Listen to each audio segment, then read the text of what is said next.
Hello, everyone. Welcome to the Jarek Brian Show. My name is Jarek, and on today's show, guys, we have a very special guest. If you love Web3 gaming, you're going to love this show. We have the legendary Scott Herman on the show, who's also been a legend in the Web3 gaming sector and also the fitness content creation. And we had a little bit of technical difficulties at the beginning of the interview, so I'm going to drop you in right here where he explains his journey into Web3 and also fitness content creation as well. I hope you guys enjoy. I got my start on YouTube. I've been teaching fitness on YouTube since 2009. Was one of the first people to really pioneer the space and release content consistently on YouTube at a time where everybody kind of thought it was dumb. What I often heard, why would I watch your videos when I could buy a Men's Health magazine, right? Things nowadays that just kind of sound silly, but back then, I had to move out of New York City because I had just got off the Real World Brooklyn, and I was filming videos in a Crunch gym on 14th and 1st, and they kept kicking me out, and every gym was kicking me out as soon as I would try to film myself doing exercise, and move back home to the gym that I was the general manager at before I moved to the city, just to be able to film my content. And even then, I was filming my content after we closed the doors at like 10 o'clock at night. And so a lot of my original videos, you'll notice the gym is empty and it's dark outside. It's because it's like 12 o'clock at night or 1 o'clock in the morning when I'm filming these videos, right?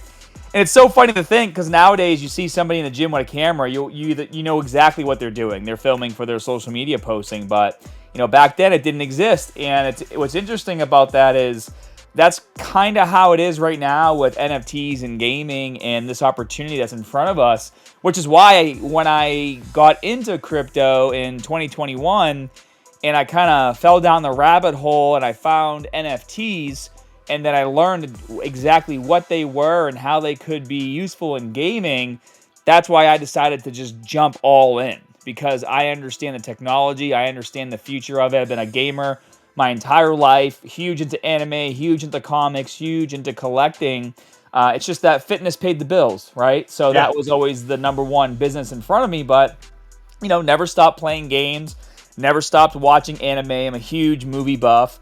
And I saw an opportunity for me to quite potentially leave a second legacy. The first one, obviously, being fitness, being the first person to do that, get over 3 million subscribers, head trainer for Lionsgate, all these other great opportunities I had. Number one home training videos on bodybuilding.com. But now to kind of go into gaming and do something that's going to help take gaming to the next level and bring this next generation the kind of excitement that I felt when I was a kid and I was gaming by myself or with my friends, to be able to be a part of that and do something huge. I was like, I gotta be here. And so about a year into my journey learning about crypto, I found the Wagmi team. They were about 3 months old at the time. And you said you had been watching my videos. So that's when I was still doing my crypto channel. Now I head up the Wagmi crypto channel, or the Wagmi YouTube channel. So still too much to handle everything, right? So I switched gears. I still have my fitness channel that I upload content to, but in terms of crypto, I head up all the content on the Wagmi Games YouTube channel. And when I joined the team about 22 months ago, what really attracted me to them was the original core 4 guys. Like, they have a lot of experience in just building businesses, right? Like our CEO, Ian Bentley. He owned one of the world's largest privately owned lead generation businesses for the automotive industry and had a $20 million exit 4 or 5 years ago. And then we had Chris, who was a marketing expert. And then we have Khaled, who's the blockchain expert. And then we have Lewis, who manages a $50 million fund for the school districts in Texas. So I got guys that really knew what they were doing, know how to build and scale a business. And where I kind of saw myself fitting in was, well, I'm a gamer, I'm a creator, I understand both sides of the fence here. That's where I can really bring a lot of attention and a lot of experience to the team. And so I actually joined as a co-founder pretty much after I found out about them and had my first meeting, and I've been a founder ever since. God, man, that's an amazing story, and like I said, you've been a kind of like a legend in kind of like this space. So, and not a lot of people know that you actually you have this fitness channel, right? You don't actually fit the type of like a person that would be gaming, right? And kind of, kind of asking this question, like, what were some of your favorite games growing up? Yeah, I was on a call 2 days ago with this guy, and we were talking about like gaming and anime, and the fitness thing kind of came up, and he's like, I feel like if when I was in high school, people who looked like you bullied me. They weren't playing Yeah. games and watching anime. And I said, well, I got into fitness because when I was a kid, I was bullied, and my simple mind, second grade, third grade, I was like, well, if I got big and strong like Superman, I could beat the crap out of my bullies and, protect my friends. That was literally the thought process, right? And that's what got me in. So I was a gamer before I got into fitness. Grew up on Zelda. My brother and I, we had Nintendo, so we played a lot of Mario, Battletoads, Jackal. I think we've beaten Contra together at least 100 times, right? All those old school classic games that you probably grew up on too. Yeah. And then as more consoles came out and we went into the Super Nintendo, I just really started leaning into RPGs. Zelda has been and still is one of my favorite games of all time. And I mean like across the board, right? Like we're talking Nintendo, Super Nintendo, Game Boy, GameCube, Nintendo 64, Wii. And you can even see I got the special edition Tears of the Kingdom back here. I love it. I have all the Zelda amiibos. Like I'm a huge collector, so when I find something I like, I tend to have an addiction problem. Yeah. No, yeah, that's great, man. And no, it was just like I said, it was just crazy to think that you're actually, you have this fitness person, but you're also a huge gamer. So it was just like, to me, I was like, what? And usually like those people that say that like, oh, I'm in the gaming are kind of like I don't know, way kind of posers, right? But not you, man. You're like into it. So it was like so cool seeing pretty much like kind of, I guess you could say jock like into it, Well, it's funny because I'm a huge Dragon Ball Z guy. I actually named my dog Broly. He's a little Maltese. You actually probably saw him back there eating his food. But I have a Broly cosplay, and I wore it to Kamehacon. It's badass too. Like it's legit. And I was hanging out with these people, and we're getting to know each other. We're talking about like all these random different animes, and they're like, we all thought you were just like some buff dude who wanted to walk around with a shirt off, doing which, like you just said, right, happens a lot. People just kind of insert themselves in the culture, which, if I'm being honest, it is a very welcoming culture, right? Like we don't really care if someone's like, well, we do if they're being a jackass, but like, everybody's welcome. Everybody is a part of it, but you can tell those people who are trying to milk it for views, and that's a big no-no. Yeah. No, and like I said, it's great that you actually like. I thought I was pretty much the only one that was kind of into like lifting weights and like games and all that. So it was cool that I actually identified with you. It was cool that you were kind of doing both. But as we kind of go into Wagmi, right? One, again, like, could you kind of tell us again kind of your role with Wagmi and what exactly is Wagmi Games? Yeah, so I am a co-founder. My official title is VP of Strategic Partnerships, but when you have a startup, everybody wears about 15 hats, and then as you start to become more successful, you still wear a lot of hats, but just not as many, right? You start to hang some up and delegate. But yeah, so what I do at Wagmi is obviously I'm in charge of the content creation for the YouTube channel. I do a lot of the outreach for working with other projects, trying to find partners. I'm head of like with all the creators we have making content for us. I'm sure you've seen a lot of the creators like Jay Cluster and Slayer and Addis and Richie Riz and Raiden, all these guys creating content for us, opening founders packs, things like that. I work with these guys as much as I can one-on-one. If they're going to stream, I have assets created because I know what it's like to be a creator and not to get any support from the brand that wants you to promote them. And it's always made no sense to me. And I'm not just talking in gaming. I mean, even in fitness, right? Like I'd work with Sears, I'd work with Lionsgate, I'd work with all these big brands, and they're like, make this video. And then I would make the video, and they're like, all right, not even a retweet. Yeah, like nothing. And it's just like, the whole point of what we're doing here, and the whole point of Web3 is community support. So, when my creators, and I say my creators, but they create for a lot of different games, right? But I just say my creators, so you guys know what I'm talking about. When they make content for Wagmi, I'm like, hey, send me the link. As soon as they send me the link, it gets reposted on the main Wagmi channel. It gets my Twitter's pretty big too.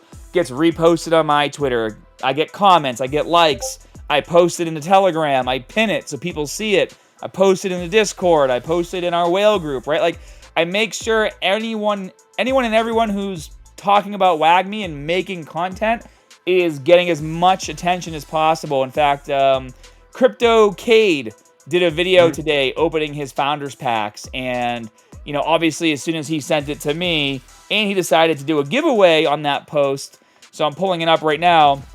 He sent it to me and it had 5 likes and 2 comments. I pushed it everywhere. Now it has 23 comments, 25 retweets, 44 likes, right? And that's his first post about Wagmi, really, doing his first video. Now he's in the community. The community's paying attention.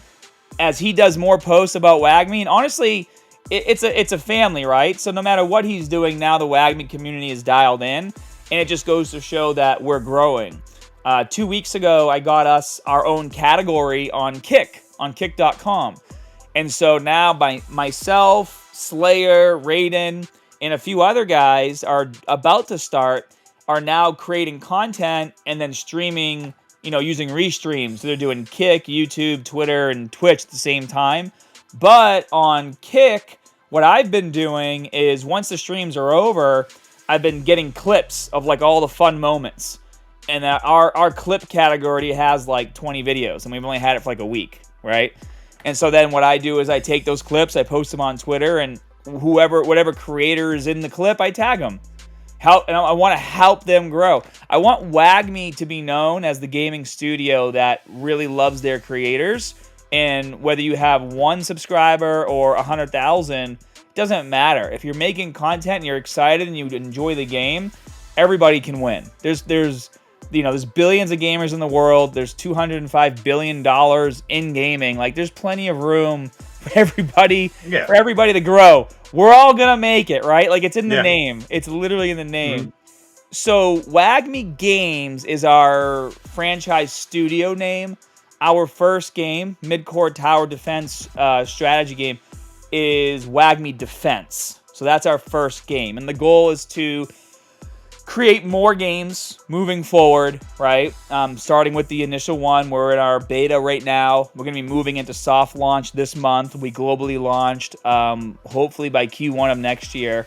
But yeah, moving forward, we want to have interoperability of our assets, 100% within our own games. I was actually just on a really interesting podcast space today with Pog, talking about interoperability and talking about working with other games, and it seems like everyone's in the same level.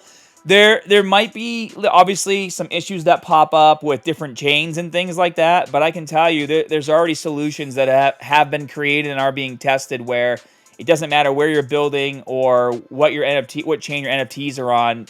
There's a way to make it work, right? I mean, that's the end goal of eventually getting to a metaverse type situation. We're far away from the metaverse. Interoperability is step 1. Metaverse is step 10, right? Yeah. But yeah, I mean, Wagmi is just doing everything we can to insert ourselves right in the middle of that. Let the creators know that we're here for them, and we're also willing to listen. Oh yeah, that's great. I've been kind of a big fan of Wagmi Games because they've been out here kind of grinding in this tough bear market. And as far as the NFT line, I heard you guys have talked about a comic and war chest. And what are some of the perks of those certain ones?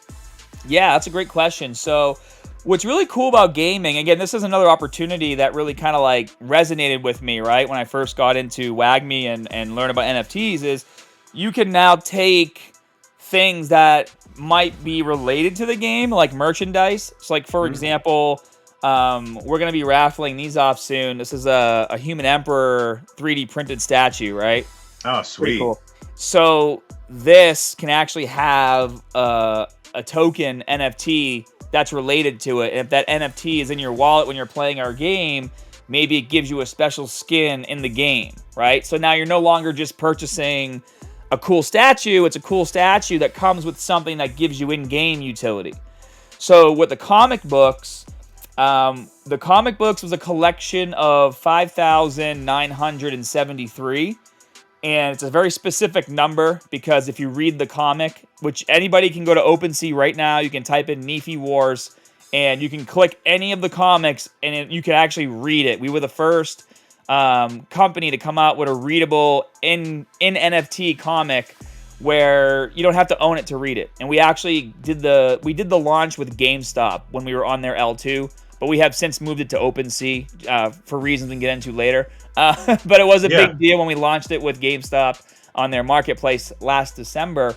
So people wonder, like, well, if I can just go there and read the comic, why do I need to buy it? Why would I care about owning it? Because they were like $89 a piece. That was the floor price.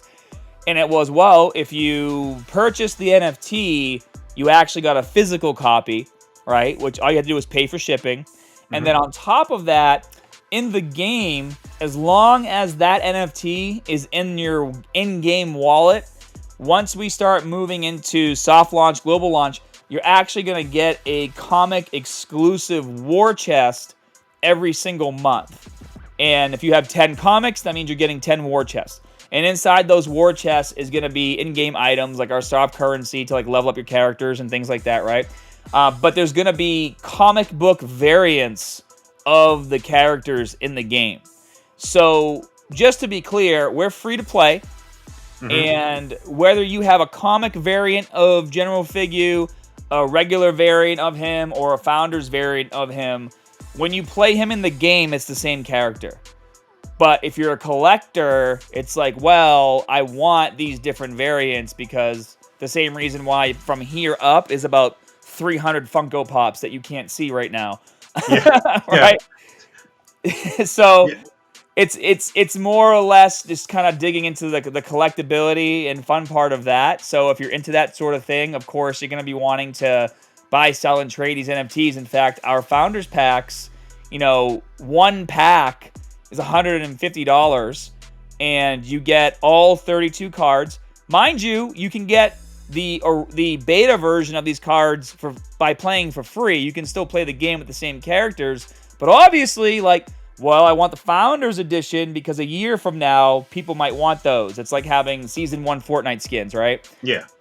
So people are buying a Founders Pack, and there's different variants of the characters. We're already seeing legendary variants of like the Human Emperor selling for like $450, and that's just one card. You paid $150 for all 32. So we're already starting to see people kind of go a little crazy over that collectability and wanting them all. But I think it's largely in part because the game is already playable. So yeah, you're collecting these cards, but like you're also playing them in game. You're leveling up their strengths and their defense and their HP as well. So it's more than just an NFT variant. It's a character that's on your deck. So like if I were to battle you, Jarek, sorry. No worries. If I were to battle you, before the game starts, you're going to see my cards. It's like, oh shit, Scott had all legendary 5th edition cards. He's probably going to whip my ass because he's really invested in the game, right? Yeah. So it's kind of like a flex even before the match starts where I can be like, hey, I know what I'm doing. Maybe I suck. Maybe I just bought them all, but you don't know that. Yeah, no. And it's just, like I said, you guys have such like like I was hearing you about the comics the other day and everything like that. It was like, man, that's really, really cool. They're also having like Web 2 with like the statues, and they're also with the physical comments. And I think that in the future, like either games or NFTs that actually incorporate Web 2 still will be the ones that are going to be the winners, because we haven't really gotten to that mass adoption yet. I still believe that you still need Web 2. So I like that you guys actually put something physical in somebody's hand. So I'm a really big fan of that. Oh, 100%. I mean, we see ourselves as Web 2.5. We just don't see mass adoption going from Web 2 to Web 3. There has to be that middle ground, and we obviously believe it's going to be mobile. 53% of all the money made in gaming is coming from mobile. Why? Because if I were to launch a 50 gigabyte PC game in countries like India, how many people do you think have the tech to play that? And the answer is not a lot. But everybody has a cell phone. And as long as you're building your game for mobile to run on newer and older devices, you're going to be able to break markets that PC console games just can't. Just because there's not enough people that have the right tech to play those games. So mobile is 100% going to lead the way. And also, too, like on the other side of the world, I mean, we're really going to be diving into Asia, right? Like, they already accept NFTs. They're already happy playing mobile. So they're going to be the ones playing the crap out of the games. They're going to be the ones making the videos, getting the content out there. And as the KPIs increase and the amount of players increase, that's what's going to garner all the attention here. So, like, a big part of my strategy and the reason why, you know, I got us our own kick category and I'm working as hard as I can to get these creators all of the assets they need to make their videos and make their thumbnails is because I know that, you know, you want to play a game that everybody else is playing, right? You might not even like the game. But if you were to go to an arcade and there's like 30 people surrounding this one console, you don't even know what it is, but you want to try because everybody's playing it. Yeah. So with mobile, there's a lot more people that you can bring to the table to play it because all they get to do is whip out their phone, download the app, log in with their email, and now they're playing Wagmi Defense. Yeah, I love that. And also the fact, too, that you guys, of course, are mobile. Mobile is like the future. Has it been kind of hard kind of dealing with, let's say, people that have like a Apple phone and kind of dealing with the kind of Apple marketplace? Has that been kind of like a headache as well? Not really. So, I mean, I have an iPhone. Right now, our beta, our previous beta, when we didn't have any in-game transactions turned on, was on test flight on iPhone. But when we moved into testing the in-game transactions, so right now on our beta on your Android, you can literally log in with your Google email, download from the Google Play Store. We have to obviously manually add your email to the beta, of course. But once you're in, you're already playing the game, and you can buy everything with a credit card in the game. So, you know, you earn cards while you play as you open war chests. But if you wanted to buy more, you just go into the in-game shop and you can buy a pack of cards. The average person won't even know they're NFTs. They're just more cards being added to their deck, and they're leveling up and they're playing. Now with Apple, I mean, I think there's a lot of misinformation surrounding Apple just because people like to bitch and complain on Twitter for attention. And it's really sad because it's like, did you not know since the inception of the App Store that they take 30%? Like, is this news to you? Right? Yeah. I remember last year, everyone's like, because, you know, Apple, agreed in August of last year that they were going to allow NFT sales, and everyone's like, oh, 30%. I'm like, did you think that they were going to make an exception for crypto games? Like, bro, like, are you serious? Yeah. So I would join these Twitter spaces, and people would kind of, bitch and moan and complain about the 30%, and I would jump in and be like, did you guys honestly not know? I was like, bro, YouTube takes 55% of the monetization. Like, yeah. Like, you got to know these things if you're going to be a creator and you're going to be in the space. Like, it's common knowledge. And, dude, like, at the end of the day, yeah, I'll pay 30% to Apple all day long to have access to their billions of people that are downloading from the App Store, right? Like, you're paying for that. So the only thing Apple cares about is they don't want to get undercut. So if, the iPhone version, if a card pack costs $5, it sure as hell better cost $5 on Android. Sure as hell better cost $5 on your website. But they don't care about the secondary market, right? It's what the game publisher is putting out there. If we're selling it for $5 and you're selling it for $3 on the secondary marketplace, Apple doesn't care, right? If it's coming from us, they care. If it's coming from you, I mean, that's what a secondary market is. They're still getting a cut on both sides of the coin anyways. Yeah, you see, and that's great because you guys have already, like I said, debunked that. You're putting in the work on that side. You're telling everybody, hey, we already got this kind of taken care of. We're already working like Apple. We already got all that kind of taken care of because, like, I've heard gaming projects that want to go mobile, like, oh, we got to deal with Apple. I don't know if we want to deal with that. You had said earlier GameStop. Is that something that you guys are still kind of like partnership with, or like what has happened with that? So we launched we did a collaboration with GameStop because we're founding partners with Immutable. Mhm. And Immutable was building GameStop's marketplace, but now I like can't quote me on this. It's been a Mhm. while, but like now GameStop is doing something called Player, which I still need to get with them on. Mhm. Because the Immutable marketplace, there was a lot of issues. Like even with our comic book, we left a lot of money on the table. Granted, we did about $250,000 in our first week, but we also know a lot of people have a hard time marketplace and then it would take like 30 minutes to an hour to send Ethereum from L1 to L2. Like there was a lot of issues that kind of came up there. That being said, I mean, we still did really good with our comic sale. And I mean, now the whole collection's on OpenSea anyway, so you can just go to OpenSea, connect your wallet like you normally do, and buy a comic if you want one, which is great, right? And because of now Immutable is offering Passport, and we're going to be the first mobile game to implement Passport, as long you can connect MetaMask to it, right? So you can leave your comic in your L1 MetaMask wallet, and it'll still recognize that in the game because it's on Passport. Does that make sense? Yes, sir. And also for the audience, right? Can you give a little bit of rundown on what Passport is? Yeah. So basically, I'm not the tech guy, but I'll do my best. Yeah.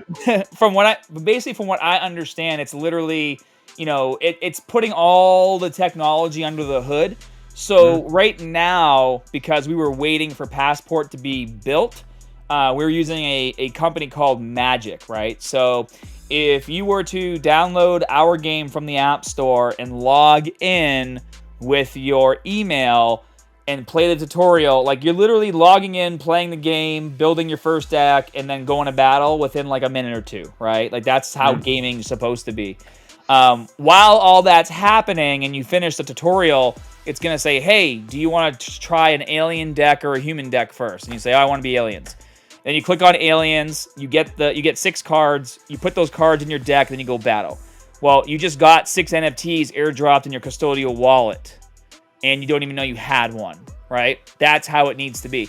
And you can continue to play the game, and even with Passport integrated, you can continue to play. And if you just want to play the game for fun and not even deal with crypto, great. Just have fun and play the game like Mm. any other game on your phone. Eventually, maybe like you want to trade cards with someone, or maybe you notice there is a marketplace and you go there and you're like, oh shit, I have that card. It's worth $20. I'll sell mine for $20. Like you should kind of like we need to kind of introduce Web3 elements to Web2 gamers in that way. But what's going to happen is you play the game, at which point you decide to sell or trade or buy, then you would claim that wallet and then you would use it in the secondary marketplace. And we have all the tutorials on how to do that. It's very simple.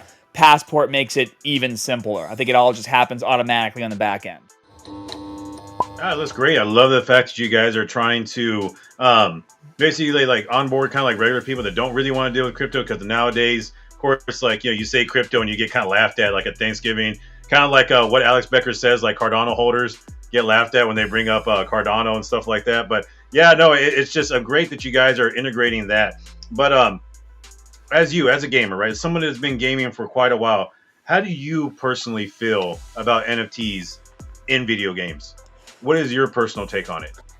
I mean, there's a few different things I want to say about that. So number one, anybody who plays on Nintendo Switch, if you've been using an amiibo, basically using an NFT. Like you're using something that you tap to the controller to give you in-game items that other people normally wouldn't get, right? So it's kind of like a form of it. Not exactly the same, but like you understand, hey, I'm using this thing, I can put it in my game, and then if you and I were playing together, I could tap my amiibo to your game and I could give you stuff as well.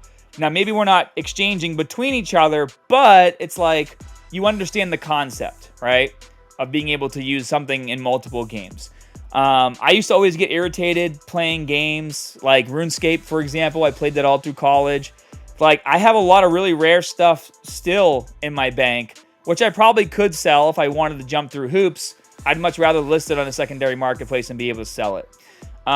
Been playing Call of Duty since its inception, right? Been Mhm. playing. We talked about Halo today, ironically, on the Pog space that we did, and my buddy Kyle, he was talking about the different skins in Halo that you could get. I forget which one it was.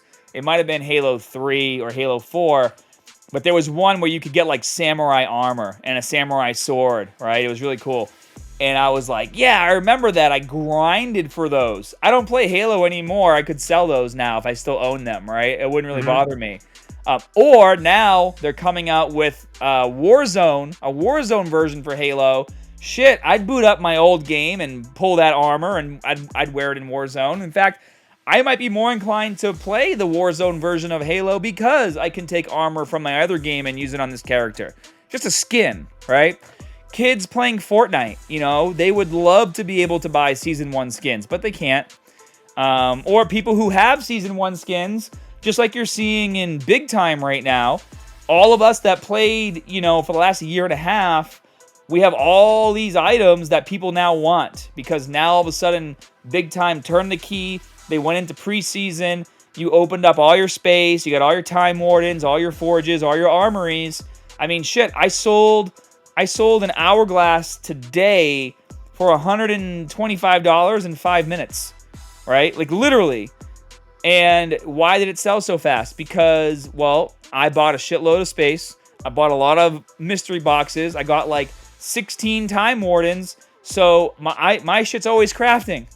And then whenever I can make a green Hourglass, I make as many as I can. And then when I run out of crystals that I need to make those, I sell one for $100 or $130, and then I buy enough. It allows me to buy enough crystals to make about 13 more. So it's like making money right now playing Big Time, and I'm also having fun because I'm playing with my friends. So, I mean, people have always wanted this type of economy. They just didn't know it was called an NFT. Is basically how I feel about it. Yeah, and like I said, like, why do you think though they get like such a kind of like, why do you think our gamers are so resistant to having kind of like NFTs like in game and everything like that? Like, what's kind of your opinion, or what's kind of been kind of the sentiment around that? It's just human nature. People just don't like change. Yeah. Like, we're a gamer. Like, we're assholes. Like, let's just be honest, bro. Like, we're assholes. I mean, you know, I joke about it all the time, but it's not a joke. Anybody playing Call of Duty or Halo from the beginning, you know, those room chats is where boys became men, right? Yeah. That's, if you got thick skin, it's because you played Halo and Call of Duty growing up. Apparently my mom's been with a lot of men, apparently, from those chats. Yeah. Yeah, exactly. Yeah. So, you know, gamers have always kind of got irritated with every change. So when microtransactions came out, like, oh, why would I ever spend $2 on a game, right? And now it's in every game is microtransactions or battle passes or you know, any sort of reason why, or expansion packs, right? Dude, expansion packs, I think, is one of the best things to happen to gaming because when I would finish a game, like, imagine playing GoldenEye 007 on Nintendo 64, and then all of a sudden an expansion pack came out, and you had all these new levels and all these new challenges. Like, pretty much after I beat GoldenEye and did all the time trials, all I could really do for fun, because I mean, yeah, you could try to speed run, but that's just not my jam. I like to watch speed running, but I'm not going to sit there for 50 hours trying to find glitches to speed run. It's just not fun for me. But multiplayer was fun. So it was like, okay, unlock all the characters, you get Odd Job, you get Jaws, you know, and Golden Gun only, and then you play with your friends. You know, and then after a while, maybe that gets a little old, right? And then an expansion comes out, and it's a new map. Even a new map just to play multiplayer is so friggin' cool, right? Z Fighters for Dragon Ball Z, like, new character releases all the time. Super Smash Bros, new character releases all the time, right? And originally, gamers are like, oh, now I can spend more money. Well, now it's like, oh, I can't wait for the next expansion pack because I love this game so much. And I'd rather have an expansion pack and keep my shit than start a whole new game that gets released, right? So it's a lot of just, like, being very opposed to change and then gradually accepting it, and it becomes normal. Like, that's why I don't like to say Web3 games. It's just like this, like, it's just the next evolution in gaming. So the opportunity that presents itself now and here is like when the console wars started, like when Halo and PlayStation came out, and not Halo and PlayStation, Xbox and PlayStation, but Halo, Yeah. like Alex Seropian, I've chatted with him a few times, the creator of Halo and Bungie, and it's like he had an opportunity back then with Halo that I feel like Web3 games have now. It's like we are, like, whatever games take off, and I think Big Time is definitely going to be one of them. I think our game, obviously, from mobile is definitely going to be one of them. It's like, as these games take off, they will be the OGs, period. Right? Yep. Just like in YouTube fitness, people who know, they're like, oh yeah, Scott I have almost 700 million views across all my videos. Mm-hmm. My how-to, bench, how to arm curl, how to whatever, embedded in websites and apps all over the world. People know me as the OG. That'll never go away, and those videos will always get views. Facts. Well, that's the same thing is going to happen with this next generation of what's being built in gaming. Is the games that do it right and really care. And, earlier when you were talking about like posers, right? What I truly think happened with Web3 gaming, especially during the last bull run, is I think a lot of people came into the space that were gamers, like when they were kids, and then they had to get a real job, and then like Web3 opportunity came, and they're like, oh, I'm a gamer, this is a great opportunity, let's make money. And they just kind of forgot like what it really meant to be a gamer at the core. And that's why I think we had so many just misses in the industry, like just so many games that were more focused on making money and NFT sales and land sales. And in the bull market, yeah, everybody was buying everything, but it wasn't gamers buying everything, it was speculators. Yep. Right? So now all that's gone, most of it's gone, because it wasn't rooted in the core ethos of gaming, which is having fun and playing with your friends. It was rooted in making money, right? Which obviously, yeah, we're here to make money, don't get me wrong, but it's like you build a solid game with a solid ecosystem, amazing IP, amazing characters, and then it's on volume. The more people playing your game, obviously, the more money it's going to make, and then that leads to merchandising and expansion packs and microtransactions. But like the core of your game has to be fun, and it has to be built for gamers, period. That is 100% correct. And and speaking of gamers and gaming studios, and when do you think that traditional game studios like a Blizzard or Activision will finally accept crypto and NFTs? Like I know they're eventually, but like how far along do you think we're out from that? I mean, I think they're already building for it. They're just maybe not saying anything, and if they are, it just hasn't been circulated as much because I think they know that is the future, right? Obviously, maybe a lot of these studios are just waiting to see what happens. Maybe they're just waiting to be like, well, we'll just buy whatever game does it right first, right, and take ownership there, or maybe they're just waiting to see which games do it and do it correctly, and then they'll kind of adopt that method and then go into it. But I would be very surprised if a lot of these games that are popular aren't already looking into it and how they can take advantage of it once it becomes mainstream. Okay, yeah, no, and I said I think it's like I said, it's going to be a little bit, but I think they already know. I think they're already kind of doing their due diligence and actually like kind of looking into that sector. And kind of as I want to go back to earlier, right, when you were talking about like when you guys first launched, right, people were having like issues with ETH and gas fees and L2s and all those things. Does Wagmi Games in the future, you guys plan to go cross chain, like maybe to like Solana, like Polygon, things like that? Are there future plans for that, or you can't really say just right now? So, I mean, I guess just forward thinking, the goal is to eventually make all of that seamless and under the hood. There are a few companies right now that are already building out wallet solutions. One of the guys we're talking to, their name is Sphere One, where like if you wanted to, again, I'm not the CTO, but from what I understand from the tech side of things is if you wanted to buy something in our game but you didn't have enough fiat, it would actually pull from your Solana or whatever other holdings you have to complete that transaction. So like imagine it's $20 and you got like $10 in Wagmi Games token and $5 in Ethereum and whatever. you can maybe click all of those and then make the transaction go through. Again, I could be totally wrong, but I'm pretty sure that's what the tech was. I see a future, especially if we want the metaverse and we want interoperability, like there needs to be a system in place and wallets in place that can do these conversions, in real time in order to make it seamless, or else, you can't, like, it's just like there's a lot of companies that tried to be YouTube, but there's still only one YouTube. There's a lot of companies that tried to be Facebook. There's only one Facebook, right?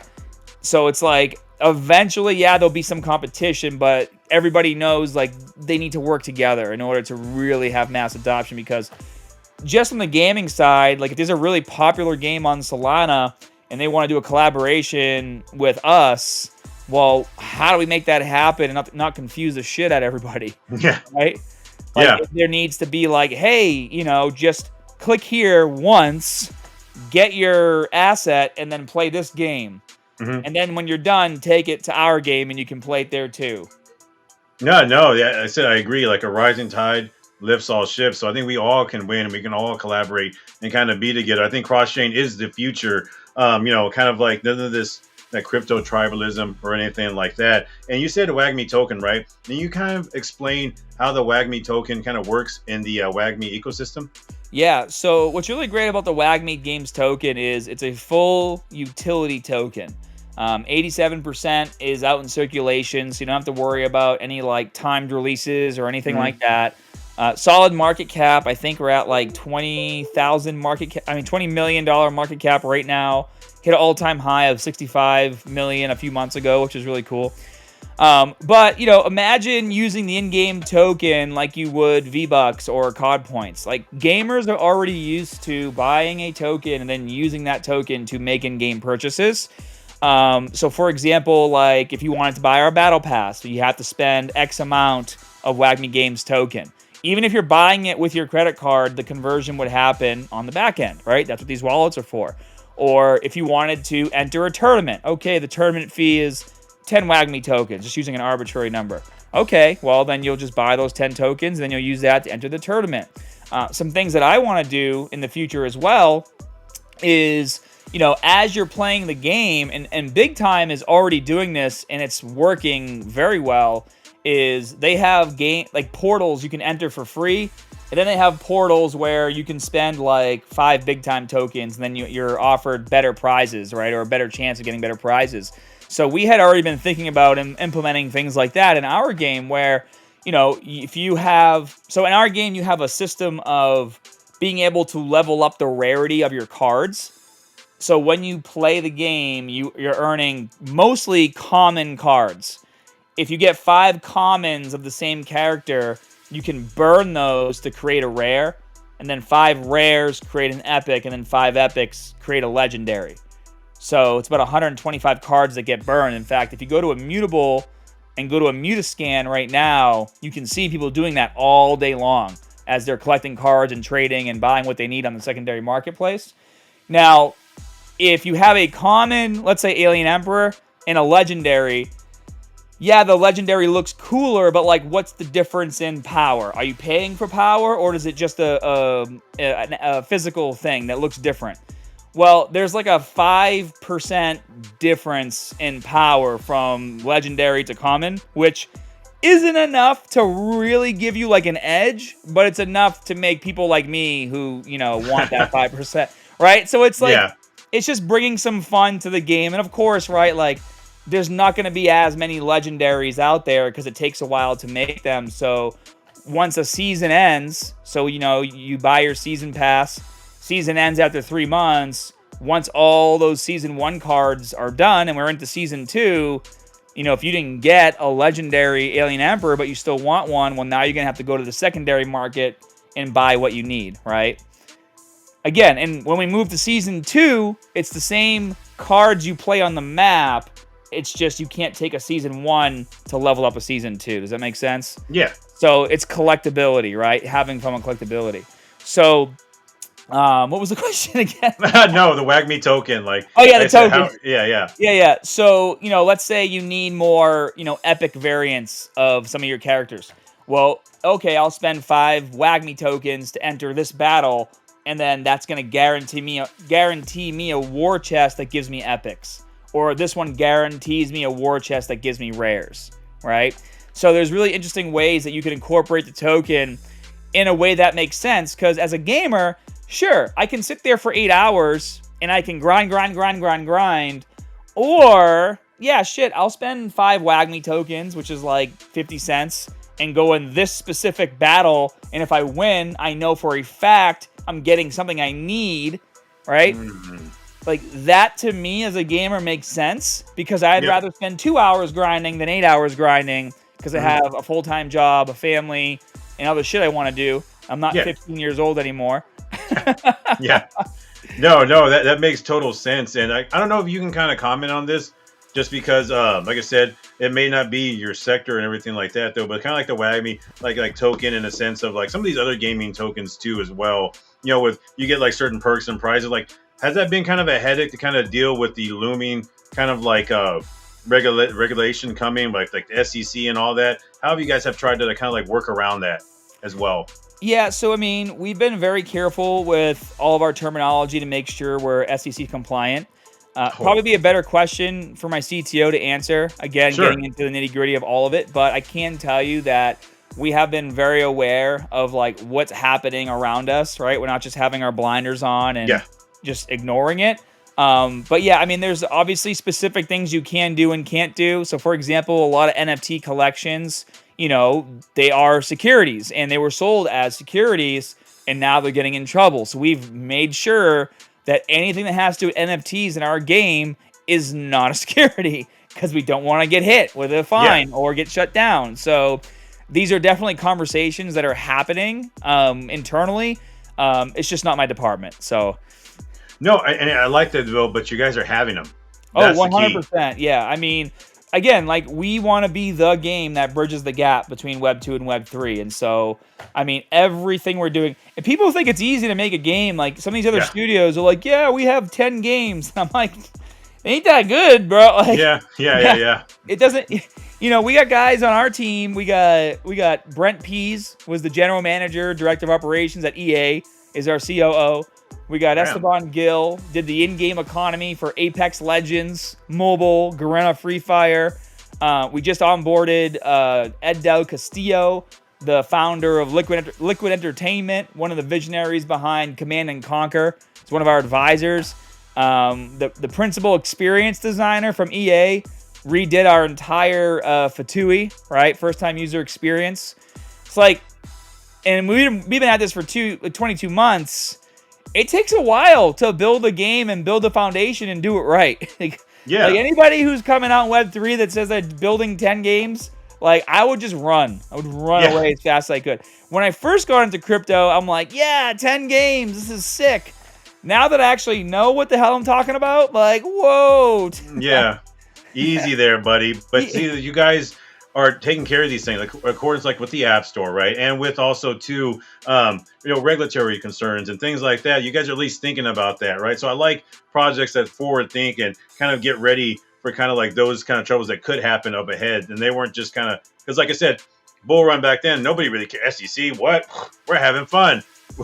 I'm not even going to talk about this. Who cares, right? Yeah. And they're not coming after me. But no, I like the fact that you guys are kind of like having these kind of like conversation, right? And as far as, right, as I know you don't like saying Web3 gaming, right? But like, where do you kind of see kind of like this whole sector kind of like in the future, like with like kind of like the blockchain and Web3 and everything like that with gaming? Like, how do you see that kind of evolving, like kind of like down the line? Yeah, I mean, I don't mind saying Web3 gaming. It is what it is. Yeah. I just think a year or two from now, it's just going to be gaming. Like, it's going to become a part of, just like microtransactions are just a part of gaming, and loot crates and battle passes and expansion packs are just a part of gaming. So NFTs and secondary marketplaces will just become a part of it. It'll just get absorbed into the ethos of what gaming is. That's what's going to happen. It's just to penetrate that wall that's been thrown up, and not even because of Web3 games. Like, I feel like JPEG NFTs is really what just pissed everyone off Yeah. right? I mean, South Park did a whole episode on it where Butters is explaining how you screw people out of money by, Mhm. by Yeah. by selling them shitty JPEG NFTs that are worth nothing, but you get, and that's what the world thinks. So how do you convince the world, basically one person at a time? In fact, I don't know if you saw the next Crypto Gem, the reality show that we went I was on. I was just about to talk to you about that, but go ahead. Yeah, so episode 1, they introduced the first 3 teams, Suka, DeFi Kingdoms, and Vulcan Forged, and then we were the cliffhanger, episode 2, and then episode 2 was the first challenge, and we had to explain crypto terms to no-coiners, people who don't know anything about crypto. And so at Wagmi, and myself and our CEO Ian, were the ones representing Wagmi in the show. I mean, we try to keep, keep it simple, stupid. Everything we do, we just try to keep it as simple as possible. And so we were explaining NFTs to a group of people, like 20 people. It was very obvious. They had no idea about anything crypto related. And we didn't use any terminology. We just literally said, how many of you have a phone? How many of you play games on your phone? It's like, well, when you purchase things on your phone games now, and you're done playing the game, you can't do anything with those assets and you can't get any of that money back, right? And they're like, oh, okay. So, well, if it was an NFT, these individual characters or items you're buying, you could sell later when you're done playing the game and maybe make some of your money back. And it was like light bulbs just went off. It was like one of those Looney Tune cartoons where like the light bulb shows up. Mhm. I think I actually saw a couple, like when we made the explanation. And we won the challenge, but one of the judges, Leia Heelpern, was mad because we didn't explain what NFT meant. She's like, you never even explained to the no-coiners what NFT stood for. And we're like, because they don't care. Yeah. In fact, there was a question and answer period that wasn't shown on the show where the audience got to ask us questions. And someone's like, what does NFT stand for? And we're like, non-fungible token. And they're like, oh, okay. Yeah. You know, Cool. Yeah, Cool story, bro. Thanks. Like, no one cares. Just like Yeah. when you get in your car and you turn the key, you don't give a shit how the engine starts. Yeah. You just want to make sure when you push the pedal to the floor, car goes forward. No, and you're totally right. I like that, like the explanation. Or also, too, we're trying to onboard what we call no coiners as well. So totally love that you guys are already in that mindset. But I kind of want to go to like current events now, right? And this bear market has been pretty bad. We've had a couple, well, to me, because it's been my first. I don't know how long you've been kind of like in crypto, but this has been like kind of my first, right? We've had so many different FTX, Celsius, and things like that. And you actually being on with the company now, how hard has it been kind of grinding through this bear market? And what kind of lessons have you learned from this bear market? Yeah, it's my first bear market as well because I got into crypto in 2021. Mhm. I mean, so we are the only gaming token in the top like 35 that is not VC funded. So we've been bootstrapped this entire time. We've done raises with our token tax and our Genesis and our comics and our founders packs, but it's been extremely difficult to raise money. Barely any money got deployed this year at all. And a lot of companies that had 20 million, 30 million are failing. Right? Yeah. And so for us, as much as it sucks not being, raise money as it was one, see what, we have to be very strategic with the money that we actually have. Myself and the other working for free for the last 22 months. All the money that we have goes into development, goes to Roommate, goes to GadgetBot, goes to all these different things that need to get done in order to have the runway to deliver the game, which we do have. So I would say lessons learned for us is things happen for a reason. And because of the bear market, we've had to just be like laser focused on getting this game done and getting it to launch and only working with partners and people that aren't going to waste our time. Like, we've just had to be very like no or yes. There was no like, oh yeah, we'll chat later. No. No value add, see you later. Right? Yeah. Whereas in the bull market, it was like, you get some money and you get some money and you make video and not in the last 22 months. I'll tell you that right now. Yeah, it's been a little rough, and it's taught me too. Like, man, like, just kind of like patience as well, and kind of branching off there, right? Like studios that see this show, right, and are kind of like watching you guys and trying to kind of emulate what you guys are doing. Like, what kind of tips would you give them to kind of survive like this bear, like to survive? Because there's going to be another bear market, right? And Yeah. what tips are you going to give them to actually survive that kind of like that bear market? I mean, the best tip is like, it's, if you get 100 no's and one yes, like that's just how many no's it takes until you get to what you need, whether it's for fundraising or whatever goal you're trying to accomplish with your business. I mean, like building a business is a grind. It's not easy, right? I mean, if it was, everybody would be doing it and everybody would be successful. You have to have the willpower to persevere and know that a lot of the times it's not you, it's timing. Sometimes it probably is you, right? But Yeah. sometimes it's literally just timing, and you've got to have the balls to be able to just keep going.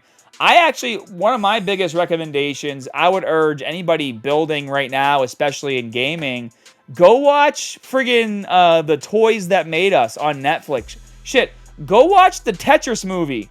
That guy, the main character, Henrik, or whatever his name was. Yeah. Literally getting chased by, the communists in Moscow, basically trying to like throw him out of the country to get the rights to Tetris. You think you had it hard. Homeboy's ducking all the law enforcement in Moscow trying to get this deal done to sell Tetris to Nintendo. People are getting like beat up and shit, right? And you're just sitting there behind your computer having meetings with people. So Yeah. one thing I watched that movie actually for the first time 2 days ago. I made a post on my Twitter. And I was like, man, I can't complain about things being hard after watching what that guy went through. And basically almost lost everything because he put his house up, he put everything on the line to be able to get the rights to handheld Tetris so they could package it with the Game Boy. Yeah. No, you are 100% right. And people just, kind of grind it out, right? And not a lot, like I said, not everybody kind of knew you. I kind of knew you first, kind of from the crypto sector, right?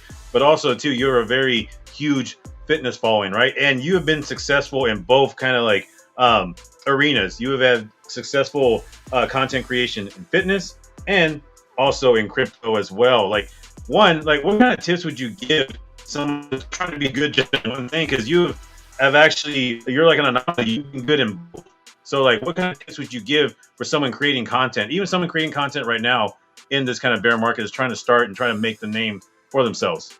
Yeah, I mean, number one, like it's going to be a lot of work. So, this might come across as me being just me or an asshole. It depends on how you view me. But like when I talk to creators with their hand out and they're like, yeah, give me 10K for a video, or like, I'm like, dude, who are you?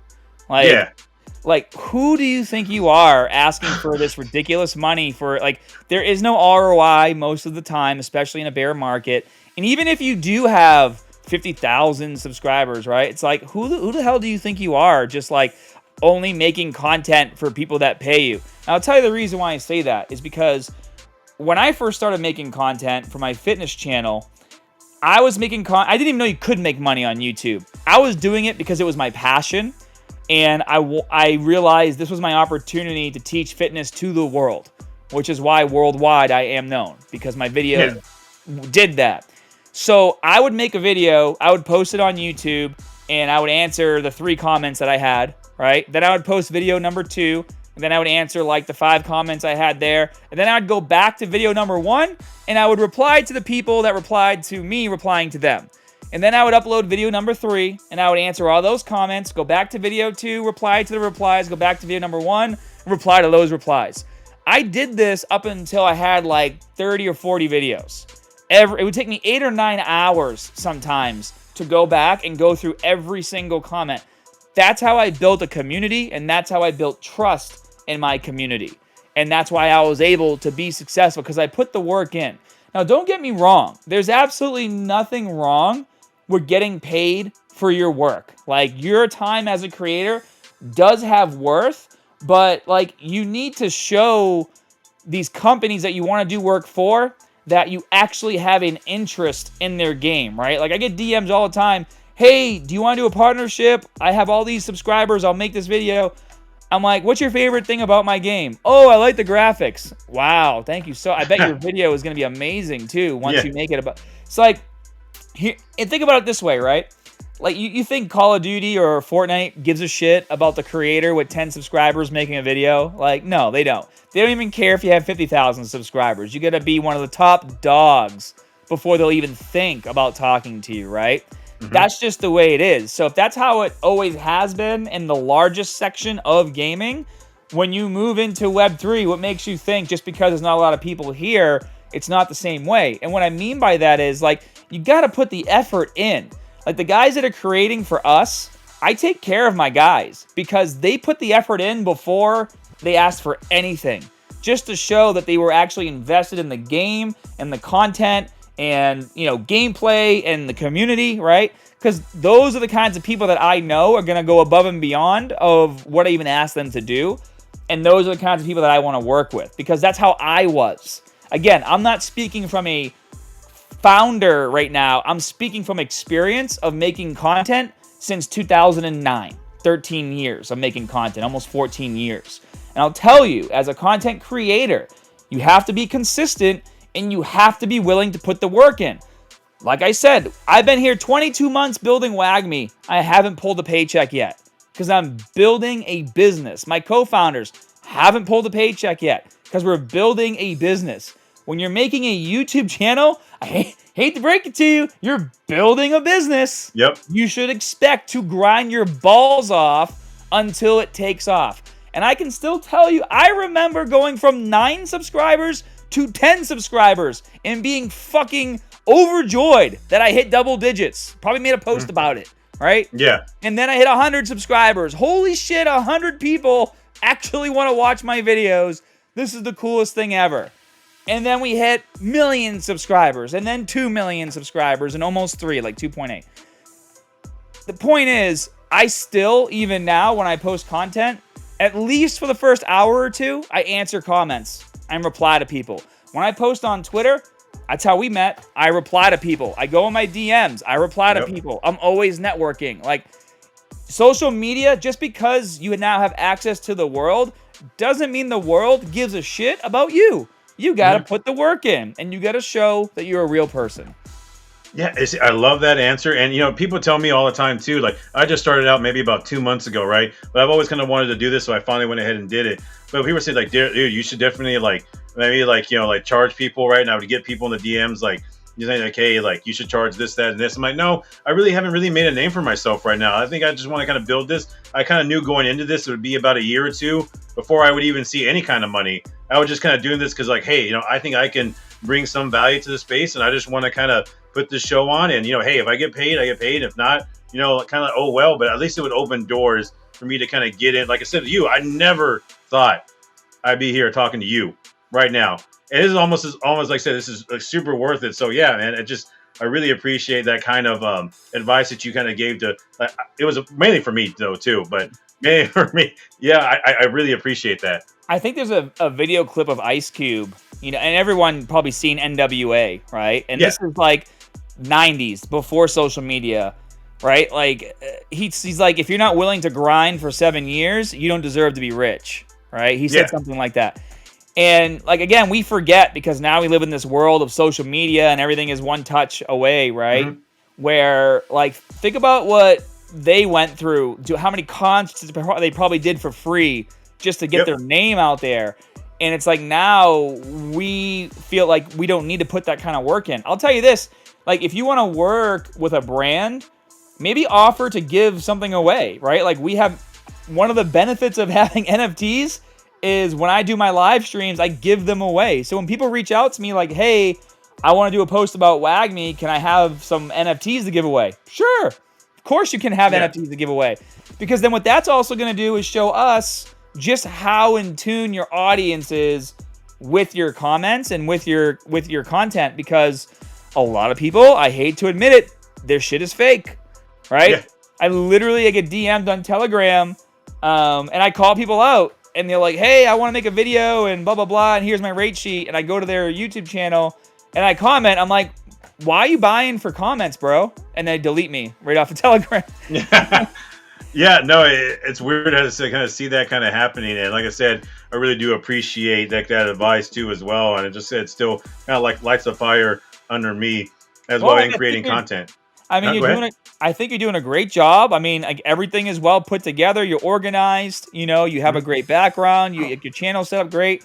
Like, yeah, it takes a little bit of time and it's a little bit of a struggle, but that's what it takes to build a business. And word of mouth does spread when people see the hard work being put in, and clearly you are, man. I mean, I've now seen you on, like, I think 2 or 3 spaces that I've joined in the last like week or so, right? And I mean, that's also what it takes. I mean, yeah, I don't really want to be on spaces all day, every day. Oh yeah.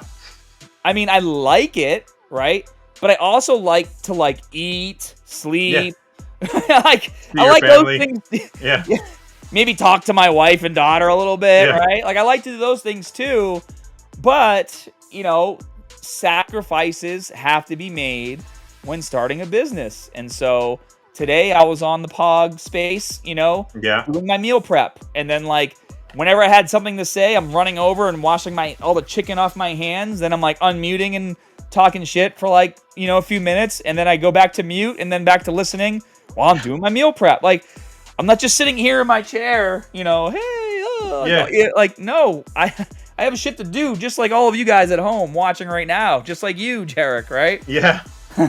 No, you're 100% correct in that too. It is like a sacrifice as well. And no, but like I said, like the grind and being on spaces, like after hour 8, you're like, God, geez, get me off this space. But 100% get that. But Scott, as you know, I really do appreciate you coming on the show. Before you kind of like go, I do have a couple more questions for you.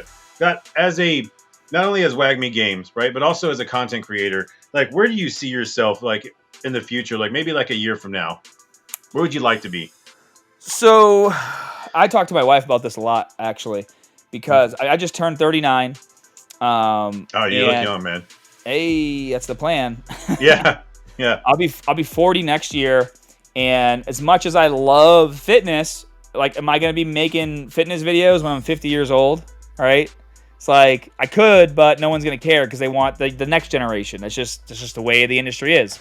I'll still always do it, and I'll do it always for fun and be passion, right? And again, like, I'm an OG, so it'll always resonate. Yeah. But, like, my 2 passions my entire life have been fitness and gaming, and now I have a chance to pursue gaming, right? And still do fitness. Whereas before, I was pursuing fitness and still doing gaming.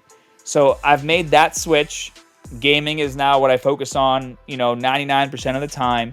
And I see a future where, we're going to Comic-Cons and we're having our own booth where hopefully, getting into esports, hopefully enough people like our game that it gets to that point, right? Doing all kinds of conventions. We're actually making an anime right now to hopefully shop to Netflix. We're working with a major studio. Yeah, we're gonna probably make some announcements about it soon.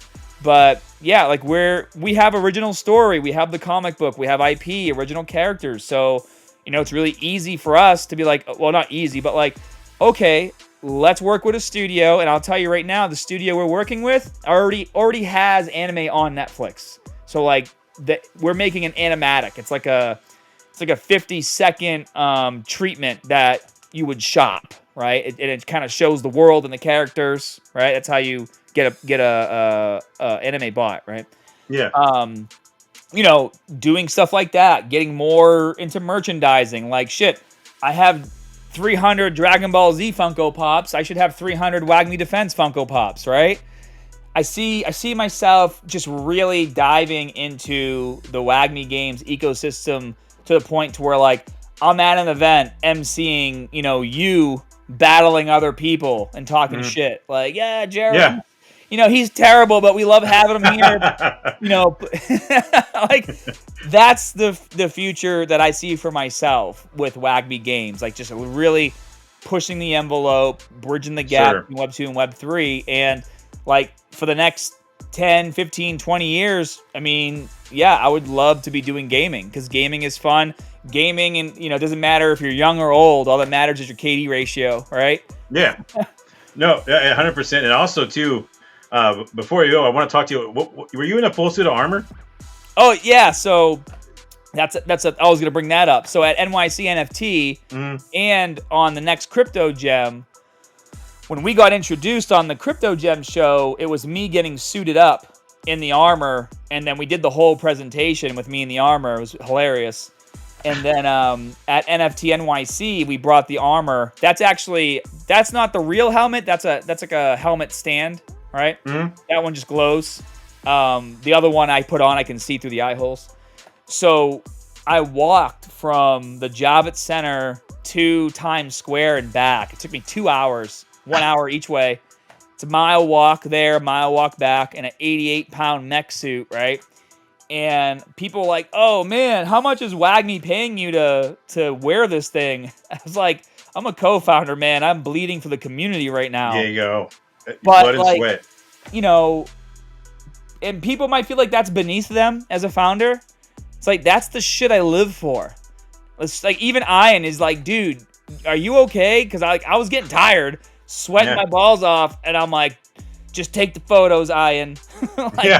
We're making this work, you know? And we had a blast. But I mean, this entire team, I'll tell you, I haven't worked with a group of people in a very long time that grind as hard as this team does. Every single person is picking up slack, you know, showing up every single day, getting it done. Like, there's no complaining, there's no fighting, there's no bitching, there's no tossing blame around.